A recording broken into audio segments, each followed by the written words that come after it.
I love the coaches. I love seeing the growth because if you're coaching a coach, if you're coaching a gym owner, you get the biggest ripples. It's special. It's really awesome. I am going around and saying, I don't like the way I feel. I don't like the way that I show up in the world. I need to make action towards it. So it's the same with your gym. If there's something you don't like and you want to change it, create action. If you need help, there's so many resources. It came true. We did it. We did it. We competed against the best. We beat some of the best. It was amazing. But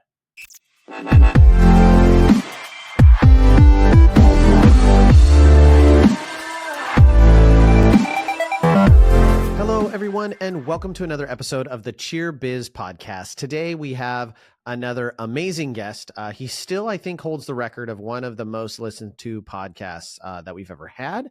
Adam Forte of Forte Spirit Solutions is joining us on the podcast today. So, Adam, welcome. Thank you for being here. Thanks for having me. It's always fun to jump on and chat shop. And it's pretty cool that I still hold that. You were one of the early ones, so you do have the advantage of time, and you were early enough that the people who start at the beginning go the first 4 or 5 episodes, and then they're like, I'm going to jump ahead. But it was a good episode too. So Adam, for those people who don't know you or who don't know what Forte Spirit Solutions is, would you mind giving a quick introduction, what you do in the industry and what your company does? Awesome. Yeah. So Forte Spirit Solutions is really a one-stop shop for camps, clinics, and staff training. We do choreography, we do music. It's just something that me and my wife, Jessica, have always done. And it has allowed us to be able to get in the gyms and give them resources.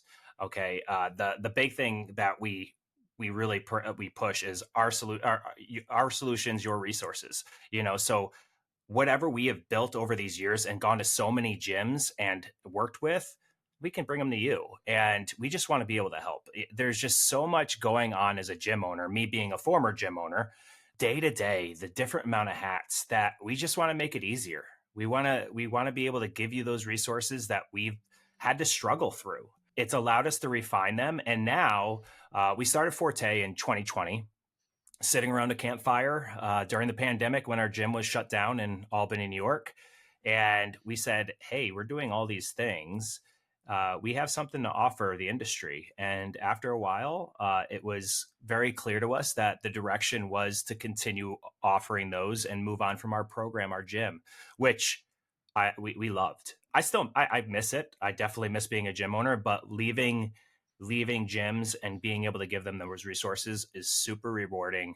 And just watching them grow and knowing the stress that we can kind of pull away from gym owners is super special. You guys do kind of a full spectrum of things. You offer a ton of different services. And because of that, you have the ability to interact with gyms and travel around the country between you and Jess, doing in gym trainings and staff trainings and camps and all of the different things, right? So you are pulling from the perspective of all over the US and Canada, really, when you're coming up with your solutions. So having done that and having spent, well, you said it was during COVID, so 2020, really 2021 was when this kind of all really came to fruition, or was it a little later? Where were we at?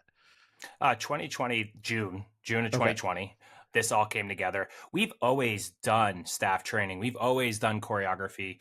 It's just something that, being all the way back from my NCAA days, being staffers, you go and do these things and they just become more tools in your tool belt. So we're just like, hey, let's put this together and start helping some people out. Yeah. So I know that a lot of people listening may know of little bits and pieces of what you guys do. And I think one of the things you guys do obviously is to come into gyms. You also have some virtual solutions as well, virtual training and opportunities for staff to grow. One, what led you down the path of that being your focus, right? Because you guys are really good at skills and you do great at choreography, but I feel like you've put a lot of energy into building these staff resources and this training and this curriculum and this stuff for people to get better for coaches. What led you down that path?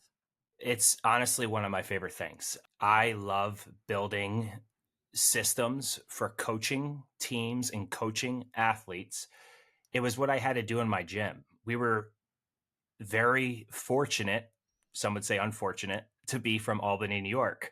We had nothing up here in the way of cheerleading. High school, very, in some all-star gyms, maybe 2 programs at the time that we opened.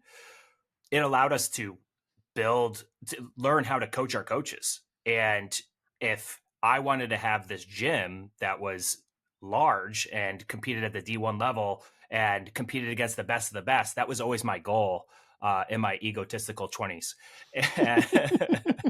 And it came true. We did it. We did it. We competed against the best. We beat some of the best. It was amazing. But I couldn't, me and Jess, we had our daughter Danny in 2014. We were running the gym. We grew. We had so many numbers. We had to do something that allowed us to take some off of our plate. And I was coaching 4 teams. I was on one. So I was a part of 5 teams in the gym, and Jess was coaching another 4. It couldn't happen. We couldn't operate like that. And it's just not realistic being a parent, let alone a gym owner. And so we had to create coaches resources, and I just fell in love with it. And then just without trying, other people saw that what we were doing. And they said, do you teach? Do you do this? Like, do you work with staff? I said, absolutely. I love working with staff. So I would start going out to other gyms, doing clinics for kids and staff training. And a lot of what the ground fundamental basis of what we have with Forte was from all of that stuff. It was from there. And honestly, it's just continuous being refined, because last year I realized at the end of the year I had to get back in a gym. And this year, fortunately enough, I'm working at a gym in Buffalo, New York, which is 4 hours from my home, called Elite Heat. And it's been an amazing experience. Some of my best friends work there. I've been friends with them for years. And it's been nice because we are doing a lot of changing. And I've been able to take everything I do with Forte and refine it even more. But I just love it. I love the coaches. I love seeing the growth, because if you're coaching a coach, if you're coaching a gym owner, you get the biggest ripples. And it's special. It's really awesome. You do in person, you do virtual, you do all these different things. And what have you found to be shortcomings or consistent issues when it comes to a like staff knowledge, staff training? Like where can people really improve in their gym and see relatively immediate results? Like what can they work on that's going to impact their gym positively? It's cliche. We hear it all the time, is just taking too many steps too early within skill training. We see so many coaches and gyms trying to bite off more than they can chew by choosing a level higher than what they're ready for. And a lot of times the coaches don't even realize that they're taking too big of a step. So the number one thing that I've seen is the fundamental of the fundamental with coaches. What is the shape? What is the mobility? What is the strength needed to do a skill? Don't even worry about a forward roll. Are they in a dead bug rocking back and forth? Can they do that? That has been the biggest change I've seen. And it's making coaches look at a big giant skill and take it down to the bare minimum. And that's helped a lot, is realizing there's just a lot more than the whole skill or the whole tumbling pass or jumping into a sponge or load. And that is by far the number one thing I've seen. Our clients tend to be a lot, the number one client, my avatar that I have for my client is mom opened a gym with daughter, and she watched her daughter come through the sport and wanted to open a gym. Daughter wanted to be an all-star gym owner, and they're learning. They have been participants of the sport, but mom's financially run the business and daughter is gym owner director. These are a lot of our clients that we work with. And of course we have the handful of people that have the experience like you and I have, that have gone through years of doing this, have been the athletes, have done the thing. And there I find usually the people that I have to work with culture and staff training on how to lead their staff the most. So it's interesting. You either get the new people who are really good with people because they've had jobs and careers that that lead them through it. And then you have the people that have been in the sport like us that have to learn all the other things. That is fair. So you had started to talk about something, and I don't know if this was the path you were going down when you were initially talking about it, but it made me kind of go, oh, that's interesting, is you were talking about biting off more than they can chew. And how often in the cheer industry, we tell parents, we tell kids, trust the process. It takes time. You have to, perfection before progression. But I see coaches all the time who are like, well, I want to learn how to be able to spot fulls and spot double fulls and teach standing fulls. And I need to be able to teach all these elite skills. And it's like, perfection before progression. Like you don't get there overnight. And even then, it's a diminishing skill set. Even coaching is it's an action, right? So it takes skill and it takes repetition. And if you ignore it for a period of time, you're not going to come back and like be as good, because things have changed and evolved and grown, and it's going to be a little bit different. And so I see even now, like I primarily coach upper levels, and luckily I travel around and do camps and things like that. But all full honesty, people are like, what are you really good at? And I'm like, level 4, 5, and 6, I can crush it. You want me to coach a level 1? I can clean your routine. I can tell you some of the legalities, but that's not where I excel. And it's not that I don't understand it or even understand the shapes, but like what you give attention to, what you nurture, you will get better at. I just was thinking like, man, so many coaches do bite off more than they can chew because they're impatient about like getting to that upper level instead of like master level 1, master level 2, and how to coach it and teach it and explain it, because that's going to make you way better at those upper level skills eventually. Yeah. I feel like what you just said, I've been living through for the last couple of months. Really, it's cool because I hate saying this because it's true, but it's not true. The sport coaching wise has gotten easier than it's ever been. I hate saying easier because it's not easy, but if you're looking at a routine and you're not getting that if that driver's off and it's gone, take it out, change it. If your kids can't make that change, they probably are in the wrong level.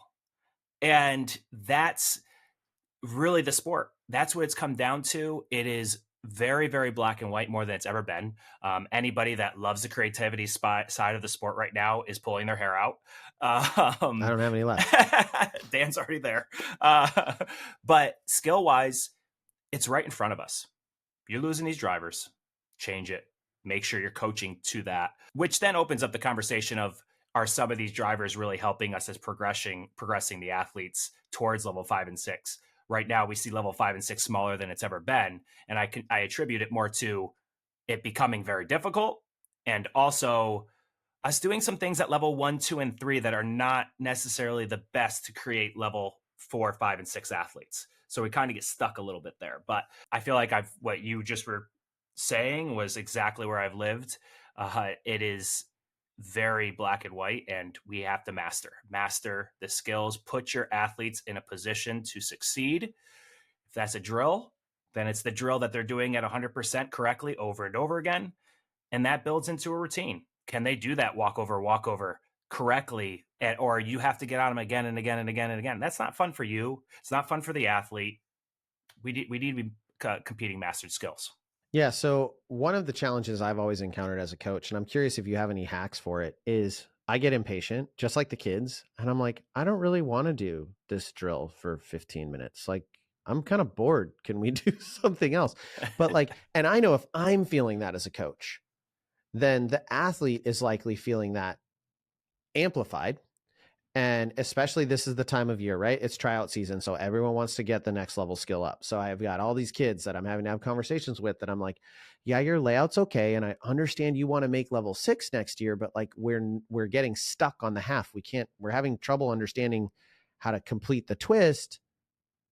I need to do all these drills. Just throwing a half a million times is actually bad for you. But like, how do you get the buy-in from the kids to understand that this really kind of boring shaping drill that we're doing every single private lesson for 15 minutes is so valuable, and it's what you need to do more than you need to throw the skill? Yeah, I think when they've done it for a little bit, they do see the progress. They do feel the difference in their skill when you actually allow them to progress through the skill. I run into that everywhere we go. No matter where you're going, you run into the kid that wants to move fast. I think it's continuously preaching as a coach and utilizing. I personally like to talk about the life aspects of where this becomes very valuable. There's nothing that it's not an app. You're not going to download it and get it in a second. You're not going to have an AI tap out and give you a full, type it out and get it. This doesn't work that way, which is a beautiful thing because I still think that's a lesson that sport is giving our kids. I want them to understand the process, and I want to reward that. The number one thing I did with intensity, and I still bring to gyms, is reward effort versus skill. Reward the work. Are you coming in? Are you doing conditioning at home? Are you sending videos and coming and saying, look at how many chin-ups I did, blah, blah, blah, if they're doing chin-ups, whatever they may be doing. But look at what they're doing and can they progress from that? Like, if I see that I can reward strength, conditioning, mobility, those types of things, and they're spending the extra time on it, then I know I created a competitor versus a participant. That's the step that I want to see these athletes make, because I know this is going to take them so much further if they can grasp that. And I say that to them. I talk to them about those little things. Now, an 8-year-old's not going to realize those type of conversations as much as your 14, 12, 14 and up. But I can still talk about, hey, on the score sheet, this is going to work out to be this. Look, it even says right here on the driver, straight legs, feet together. And we're not going to get that, which is not going to be the best one for your team. And you have a responsibility to your team to be able to do this for your team like that. And two, it's not going to allow you to progress through the rest of the levels. It's if your feet are coming apart, that's actually could be something that could create an injury risk when you start doing fulls and twisting. So that's kind of my take on all of it. It's just, I have honest conversations, and patience wise, I think it's one of the hardest things. It's hard for anybody. It's so hard. For me, I'm a yogi. I've become a yogi, and that's helped a lot with patience compared to the coach that used to drive with an iron fist. Like, I make a joke about my egoic 20s, and I swear it was just, that's what it was. It was me coaching for myself. Unfortunately, kids did get benefits from it, but it's something that you realize. And I try to go and see and say, hey, take it easy, people. It's all right. It's just cheerleading. Let's talk to them, and maybe we can teach them something for the rest of their lives, which will be special and they'll remember us for. So one of the things that we've talked about over the years, and I know that is a constant frustration for a gym owner, is like, where do I find great staff? And then they hear what Next Gen says is, you're not going to find them, you've got to make them. And that is actually, and then we go, but the bad news is that's harder because you have to make them.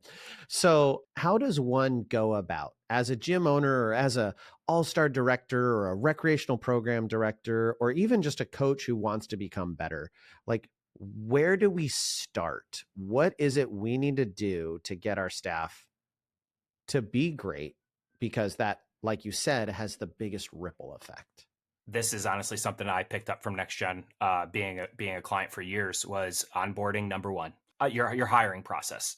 Are you sticking to those values that are going to bring in a coach that's going to allow them to grow in your program when you want them to become a better coach? If you're choosing to take the route of building coaches, which I strongly suggest as well, because that's the only way to build your culture true to your core values, true to your mission. Look, every once in a while you get somebody that comes in and can buy into the mission. I was a gym owner for Cheer Intensity. I went to Elite Heat. Their mission was very similar to Cheer Intensity's. It was very easy to jump in and do the things that we're talking about right now. And one, more than ever with my program Elite Heat, we have brought the least amount of staff outside than we've ever had. We have empowered our staff to be able to do that, and we're scoring better than we have in 4 years. So it's only because the mission from my gym owner, Laura, is so strong. And that's number one. So how are we hiring and bringing in people that can buy into the mission? If the mission's there, then they understand the why. And the why makes them hungrier to succeed with the technical aspects of wanting to be a great coach. So gym owners then can put themselves in a position to maybe bring somebody in to do a staff training.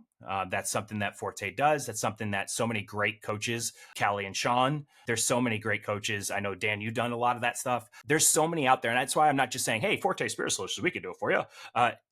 There's resources everywhere if you want to bring somebody in to help facilitate that. And honestly, you can do it yourself as long as you have taken the time to learn what you want to give your coaches. If you're looking at it as a gym owner and saying, oh, I don't know if I can teach that, probably a good idea to get somebody in there. For me, I was learning. I came up through tumbling, was hands-on, everything. 18, 19, let's pick a kid up, flip them over. Fortunately enough, from when I was 19 years old for 4 years straight, Victor Rosario came up to our program, changed my world and set me on a path that I am today. I'm forever thankful for him. I realized a couple of years later, we were doing great in tumbling, knocking it out, scoring high. We need to learn how to twist things stunt. This is when 1.5 ups, full ups all became huge. Nobody was straight up anymore. I brought Peter Lezen from Brandon All-Stars up. He was an NCAA friend and brought him up. We could twist up. So on and so forth. Those things just kept happening for us. And I was very open to it. It was more important for my coaches to learn than it was for me to have them do a clinic with the kids. Now, I always had them do coach work, then kids work, so they can see the implementation of how they actually coach it. And that's the same thing I do with Forte. But it is very important to make sure you have the right people in your four walls, and then to make sure that they are ready to buy in, to learn, to keep growing. We are constant educators in the way of learning and taking in knowledge. And we are constantly trying to be better for our kids, because if we want them to be better for us, then we need to go out of our way. Even if it's just a book, just a simple coaching book that can make you a better coach. I think, honestly, sometimes the cheerleading stuff's black and white. Let's actually spend some time on coaching. And there's a lot of good resources for that. So how often should staff be training? Like quarterly staff trainings, not necessarily bringing someone in. I think you could bring someone in once a year, maybe twice. But I think quarterly staff trainings are great to come together and say, hey guys, we're just going to go through how we're going to teach walkovers throughout the whole program. One of the things I like to do is called drill roulette. And I would just literally take a mat. I'd find a random mat, throw it on the floor and say, make a cartwheel drill, do a back handspring drill. These are the only mats you have. Things like that, coming together and playing games that build your staff up as staff training for skills is great. And then also take an hour out and say, hey, listen, has anybody watched Ted Lasso? That's some awesome coaching. Stuff like that. It is great. And those are things that I talk about with the Elite Heat staff all the time. I think I spend just as much time how we speak to the kids as much as we talk about skill, because once you get the fundamentals down, and slower is faster, just like we talked about in the beginning of the podcast, it allows you to really speed up in your coaching style as well. So you mentioned something very interesting there that I don't want to dismiss, is you mentioned about how you spend almost as much time working on how you talk to the athletes, as opposed to just how to teach the specific skill.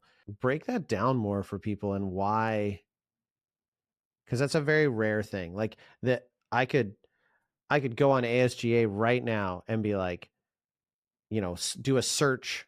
Please, if you're listening and you use ASGA, know that there's a search bar. You don't have to ask the question every time.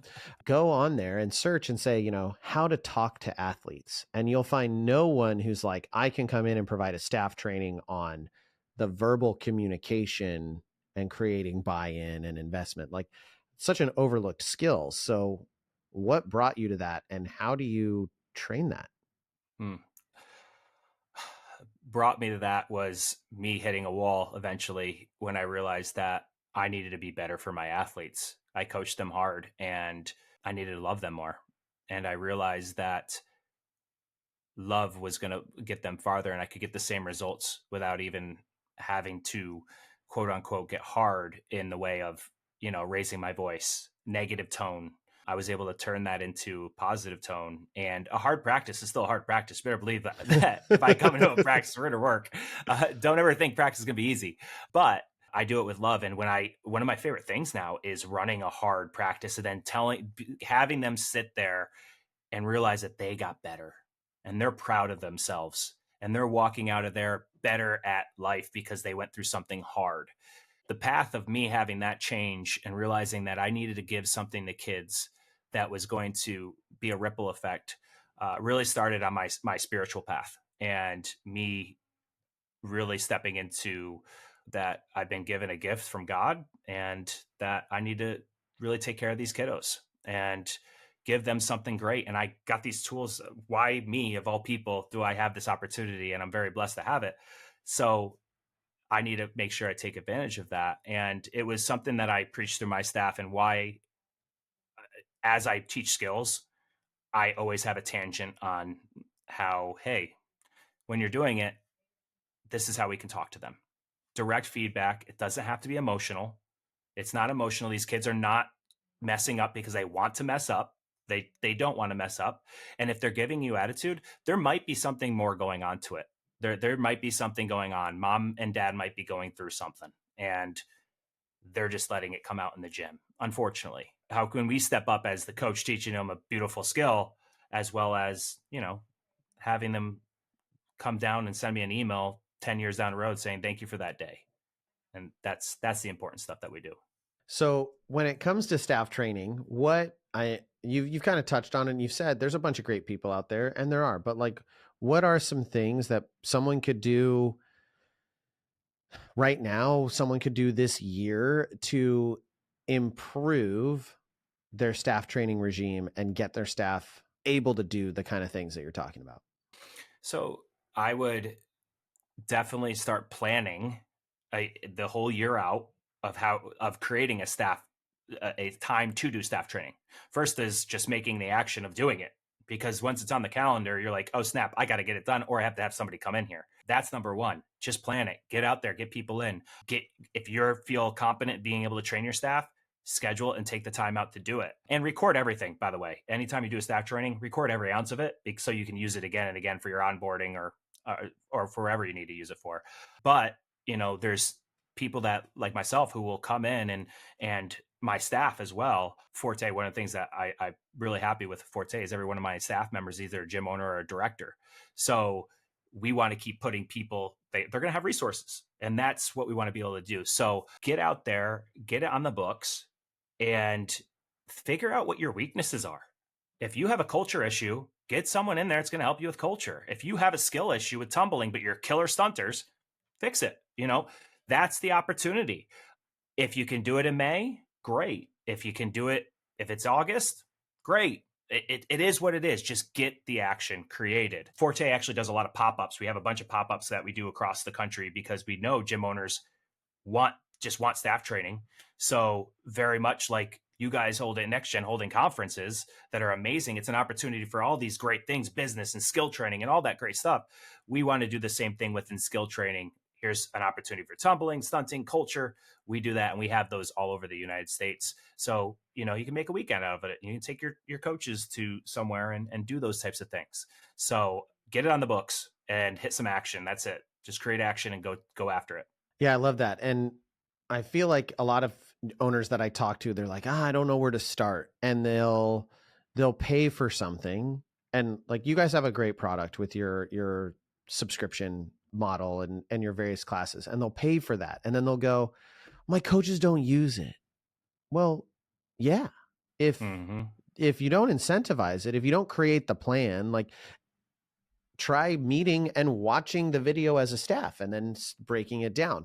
If you just go, hey guys, here's your login, make sure you go and do these classes, and there's no incentive to it, you're not going to get the result you're looking for. And I think that, unfortunately, staff training, in my experience, is something that it's not going to happen by accident. Like, your staff getting better and wanting to get better is not just going to just occur. You have to drive that train. You have to make that plan. You have to be diligent about it. So yeah, I just 100% agree with that. And I would love to see people using it. It's the biggest thing that we talk about in our administrative meetings with Forte is that it's something that comes up constantly is, hey, we got an email from a gym owner. She's having trouble with getting her staff on board. And it's why I eventually created my newest subscription, which is the Mastermind. And it's because now I can sit down with gym owners and say, hey, this is what you need to do to schedule out and create curriculum and do those things and go to that aspect and be able to build, recreational class structures, recreational coaches, all-star coaches. It's sometimes the gym owners are just so overwhelmed that they just don't even know where to start. I don't know what to do. And they just need that nudge of like, hey, just start. And you need to come up with a plan of accountability. Now, maybe you can do something and you have your kids on skill school or your coaches on skill school. And if they get this many done, whoever gets the most amount done gets a $10 gift card to Starbucks, whatever. The incentivization with creating staff training is so important. It's got to be fun for the staff because I teach them and I would get bored of listening to my voice for that long. So, so got to incentivize. Yeah. So awesome. I know you're a busy man, so I don't want to take up too much of your time. And I know kind of our main focus was to talk some staff training and staff and how to get our staff clicking on all cylinders. We're headed into a new season. It always feels like we're headed into a new season. It's like, another one. So we're headed into a new season. And how can gym owners and or coaches or staff members, directors, whatever, how can they set themselves, their staff, their athletes up to have the best season of their lives? Like, what would you recommend they start doing right now, aside from just saying plan your staff training? What else might you give them recommendations to do? So number one is sitting down with the staff and looking back at the season that you've had so far. Let's look at everything we liked, everything we didn't like. Let's keep doing this. Let's not do this. That's number one. You just have to do a season review. And I know we basically have an event and an end of the season event left. That's pretty much it. Mm-hmm. The goal as a coach, I've always said this, is for your kids to end the season and say, I wish that season never ended. And how can we continue to facilitate an environment where they continue to say that? Sometimes it's out of our control. Sometimes things happen. Sometimes the pandemic happens. It takes our season away from us. We all understand that now. But is there little things that we can do throughout the year that are make practices fun and efficient? Like I do Olympic week every August, Rainbow weeks building up to your full out. How are we making it fun, giving them lessons, and also creating a bond within teams? And what are you doing with your culture to create a bond within each individual team, then within the gym, to make them love where they're at? Because if you want disciplined athletes, they have to love their sport. They have to love their team. Discipline comes from a place of love. Simple as that.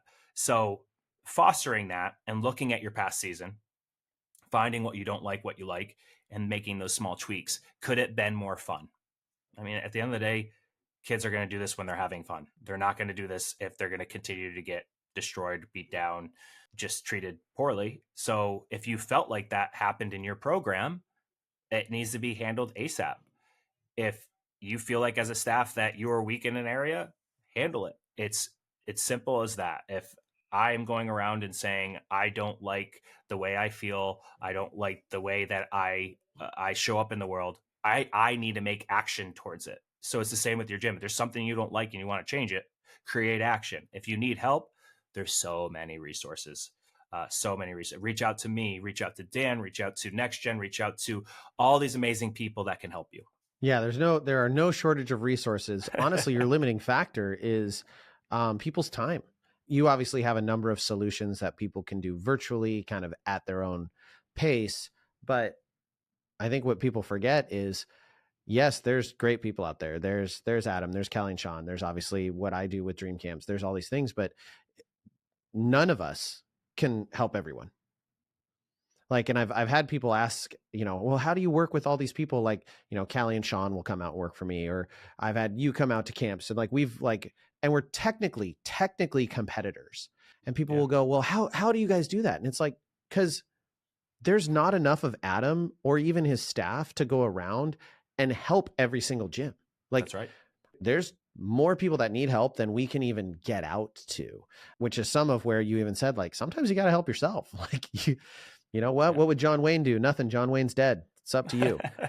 Right? Like, you gotta solve that problem. And I encourage people to reach out, find someone who has the availability and has also, we all have our areas of emphasis. So find the person who can help you, or the persons. Bring out multiple people. One of the best things I love about dream camps is I bring out 30 people from around the country, and I get to just sit there and like learn from all of them. Right? Like, it's the best, because I get so many amazing ideas seeing all these amazing instructors teaching and the drills that they set up. And every year I'm like, I leave with a freaking notebook full of like ideas and thoughts and things. So get outside resources, get opinions, get ideas from people who know what they're talking about, and can help you grow. So, and honestly, I've gotten things from so many people. I used to travel. I wish I did it more. I used to travel with an after job notebook, and what did I like? What did I not like? What could I have done better? And what did I learn? And what did I learn? Some of the things I picked up from just being in gyms and being around people is incredible.